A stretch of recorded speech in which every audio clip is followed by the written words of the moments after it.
Assalamualaikum warahmatullahi wabarakatuh. Perkenalkan, saya Ponijan dan Ibu Isbariati, CGP Angkatan keempat Kabupaten Pulang Pisau. Kami berdua akan mempraktikkan kegiatan coaching untuk kasus 1, di mana saya akan berperan sebagai guru dan Ibu Isbariati sebagai coachingnya. Nah, selanjutnya untuk menyingkat waktu, kami persilakan Ibu Isbarati untuk membacakan prolognya. Dipersilakan. Ya. Terima kasih Pak atas waktunya. Jadi adapun prolognya, suatu pagi di SMPN 1 Kahayang Tengah, Pak Po, seorang guru bahasa Inggris di kelas 9A, menginformasikan bahwa akan diadakan lomba pidato tingkat kabupaten. Pak Po menghimbau siswa-siswi yang mempunyai bakat untuk mewakili sekolah dalam lomba pidato tersebut.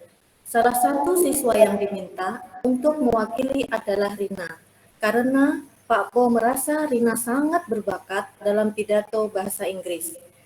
Di satu sisi, Rina enggan mengikuti lomba tersebut karena ia masih belum percaya diri, sehingga suatu siang pada jam istirahat, Rina memberanikan diri menghadap Pak Po dan menyampaikan permasalahannya. Assalamualaikum, selamat siang Pak Po. Maaf nih mengganggu waktunya sebentar. Waalaikumsalam, selamat siang juga. Oh, Rina, anakku yang cantik dan pintar. Ada apa? Wajahnya kok ditekuk gitu. Sini, ada apa? Oh ya, harinya kan ini kan panas, Rina. Dari kebetulan Bapak membeli 2 gelas es kelapa muda. Nah, kebetulan ya, ini satu untuk Rina ya. Ayo, silakan minum. Silakan duduk dulu. Wah, es kelapa muda, Pak. Ini kesukaan saya. Terima kasih banyak, Pak.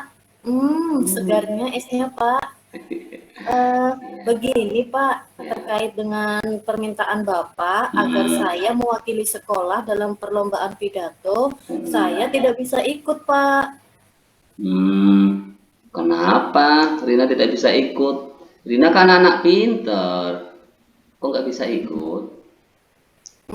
Saya belum percaya diri, Pak. Nggak percaya diri. Memangnya kenapa? Kok bisa nggak percaya diri? Ini Pak, dulu waktu SD saya itu pernah ikut lomba pidato, tapi saya gagal Pak. Bukan cuma itu saja loh Pak, saya jadi bahan tertawaan penonton, sehingga sebelum selesai saya sudah menangis duluan Pak. Jadi untuk kali ini saya tidak mau lagi ikut, karena saya takut tidak bisa menang dan saya tidak bisa membawa nama baik sekolah Pak. Sebentar. Itu dulu penonton tertawa, apa pasti karena mentertawakan Rina?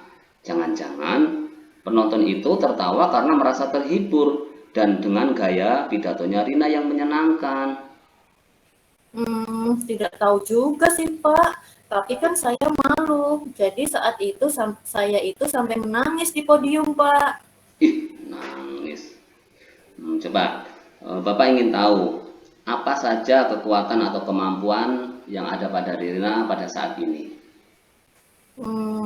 Saya sih Pak, sebenarnya saya itu sangat fasih Pak dalam bahasa Inggris.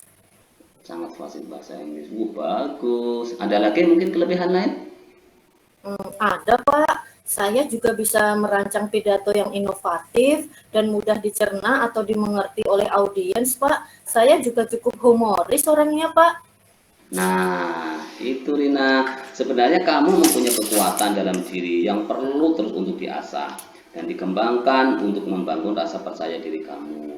Sehingga tidak mudah putus asa. Apalagi kalau pidato kamu itu diselingi dengan kata-kata yang humoris. Hal itu akan menghibur audiens dan itu tidak akan membuat audiens bosan untuk memperhatikan dan mendengarkan pidatomu. Nah, coba sekarang Bapak ingin tanya, menurut kamu apa-apa saja yang menjadi persyarat untuk menjadi seorang yang berpidato yang baik? Menurut kamu gimana? Kalau setahu saya sih Pak, syarat utama dalam berpidato itu kita harus menguasai pokok masalah yang ingin kita uraikan Pak. Kemudian kita juga harus memiliki kecakapan untuk menyampaikan isi pidato tersebut. Nah, antara si pembaca, topik yang akan dibaca, dan pendengar perlu juga terjalin hubungan yang harmonis serta dapat dipahami oleh pendengar Pak. Nah, itu tepat sekali, Rina. Begitulah syarat pidato yang baik dan benar. Oh ya, satu lagi. Apakah orang yang berpidato kemudian pandangannya nunduk saja, itu baik menurut kamu? Menunduk. Kalau menunduk, menurut saya itu tidak bagus, Pak. Karena pandangan kita itu harus merata ke seluruh audiens. Ini berarti artinya apa? Artinya, antara orang yang berpidato dan audiens itu harus saling kontak pandangan, Pak. Jadi, ada kesan dan perhatian harmonis antara keduanya.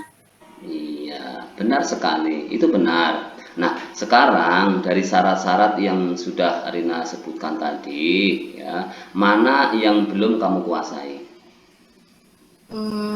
Dari syarat yang tadi itu Pak, yang menurut saya belum saya kuasai, saya itu belum memiliki kecakapan yang lebih untuk menyampaikan isi pidato, sehingga membuat pendengar itu tidak memahami isi pidato saya Pak, walaupun sebenarnya sih isi pidato saya itu bagus.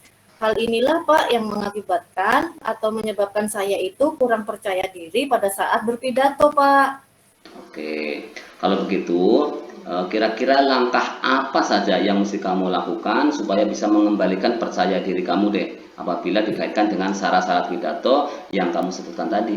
Menurut saya, Pak, yang bisa saya lakukan adalah saya perlu lebih banyak belajar lagi Ya, bagaimana memiliki kecakapan untuk menyampaikan isi pidato, sehingga pesan dalam pidato saya itu tersampaikan ke audiens, Pak. Dengan begitu, saya akan lebih percaya diri. Nah, saya juga akan menemui Pak Heru dan belajar bersama beliau, karena menurut cerita beliau itu, beliau ya. pernah menjadi juara satu saat lomba pidato waktu SMA dan kuliah, Pak. Nah, saya juga akan browsing video-video contoh pidato yang ada di YouTube, Pak. Bagus sekali ya, bagus sekali. Itu adalah rencana yang bagus. Nah, Bapak Guru cuma pesan ya, kembalikan kepercayaan diri kamu dengan lebih banyak lagi belajar tentang bagaimana berpidato yang baik dan bisa menginfluencer audien dengan pesan dalam pidato tersebut. Nah, Bapak yakin kamu pasti bisa karena kamu mempunyai kekuatan yang perlu dieksplor, dan cara mengeksplor kekuatan dari dalam diri kamu salah satunya adalah dengan melalui lomba pidato ini. Bapak juga yakin kamu bisa. Nah, dan pesan Bapak, jangan prioritaskan pada menang atau kalahnya. Yang terutama adalah kamu sudah bisa mengembalikan kepercayaan diri kamu dan mendapat banyak pengalaman baru. Itu. Baik, Pak Po. Saya siap sepertinya setelah mendengarkan nasihat dari Bapak. Saya ingin mengikuti lomba pidato tingkat kabupaten untuk mewakili sekolah kita, Pak. Iya, terima kasih. Terus, apa komentar kamu untuk mendukung hal-hal yang akan kamu lakukan itu? Nah, untuk komitmen saya, yang pertama nanti yang mau saya lakukan adalah saya mau membrowsing Pak contoh-contoh video atau video pidato itu tadi, kemudian mendownload video-video tersebut untuk referensi belajar saya. Kemudian sore nanti saya akan ke rumahnya Pak Heru untuk mengutarakan niat saya tadi untuk belajar dengan beliau. Mudah-mudahan beliau mau meluangkan waktunya untuk mengajari saya secara langsung dan berbagi tips untuk menjadi author yang ulung, Pak. Oke, bagus. Amin ya. Insya Allah Pak Heru bersedia dengan suka hati dan mendukung dan membimbing siswanya yang akan membawa nama baik sekolah. Itu sudah pastilah. Insya Allah ya. Bapak doakan. Iya, Pak. Terima kasih banyak ya, Pak. Kalau begitu, saya permisi pamit dulu, Pak. Oke. Assalamualaikum. Selamat siang, Pak. Waalaikumsalam. Selamat siang, anakku yang cantik. Sukses selalu ya, Rina. Iya Pak, terima Semangat, kasih. semangat. Semangat, selalu semangat Oke, Pak. oke, terima kasih. Silakan. Demikian tadi penampilan kami telah memerankan coaching saya sebagai Pak Guru dan Ibu Isbaryati memerankan Rina, dan sekarang tiba waktunya pengamat observer untuk menyampaikan pendapatnya dan masukan kepada tampilan kami. Kepada Ibu Mega dipersilahkan. Baik, terima kasih atas waktu yang diberikan. Di sini saya sebagai pengamat sekaligus observer akan memberikan penilaian dari tujuan. Di awal kedatangan coach sudah mencairkan suasana dengan memberikan es kelapa muda, sehingga coach dapat menyampaikan tujuan yang hendak dicapai dengan jelas dan tanpa ada rasa sungkan dan takut atau tertekan. Dari dalam identifikasi pertanyaan coach sudah bersifat terbuka dan mampu mengeksplorasi coach memberikan respon dengan lancar. Potensi dan alternatif solusi tergali dengan jujur dan tanpa ada rasa tertekan atau takut coach marah. Coach aktif memberikan tanggapan dan umpan balik.